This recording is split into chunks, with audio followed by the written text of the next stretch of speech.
Income tax hikes are coming in the new year, and Ontarians will be among the hardest hit. The Canadian Taxpayers Federation blames increases in payroll taxes, employment insurance premiums, and Canada pension contributions for the hike. In Ontario, a family with a $45,000 income will pay 5.1% more. A two-income family earning $80,000 will see a 3.5% increase. Joining us now to talk about this is Derek Fildebrandt with the Canadian Taxpayers Federation. Mr. Fildebrandt, is this different from other years? Do these things kind of slip in every year and we don't notice? How would you characterize this? Well, annually there are normally small adjustments to the threshold, which are often in line with inflation. So it often works out as long as someone receives a cost of living adjustment.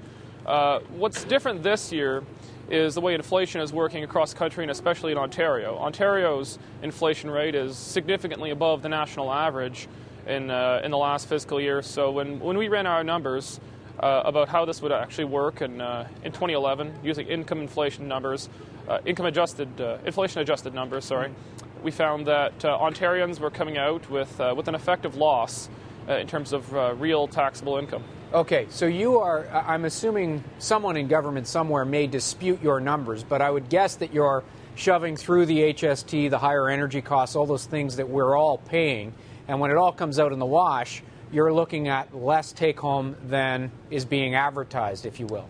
Yeah, well, our study was looking at simply what's going to come out of your paycheck. We weren't looking at HST or eco fees or many of the other new taxes or tax changes that have been taking place in Ontario under the McGuinty government. What we were looking at nationally and focused in provincially was what comes off of your paycheck. And what we're seeing primarily is an increase in the EI. Right now, we were told to be grateful for this rate of increase because it was supposed to be larger, and that's because the Conservatives decided to create a slew of new social programs which are funded by employment insurance, although most of these programs have little, if anything, to do with actual employment insurance, if that word actually meant anything, actual employment insurance.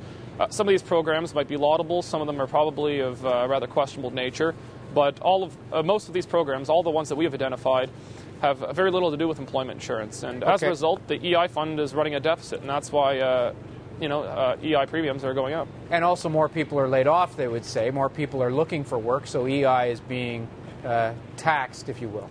Yeah, naturally. With increased unemployment as a result of the global recession, the strain on EI has increased, but they've also expanded benefits. You can question if that's a reasonable thing to do, considering, if someone lost their job outside of the recession, I don't think they're any less important than someone who lost their job inside of the recession. Yeah. But appreciate. Yeah. Sorry to interrupt. We're out of time. I appreciate your time. Thanks so much for being here. My pleasure.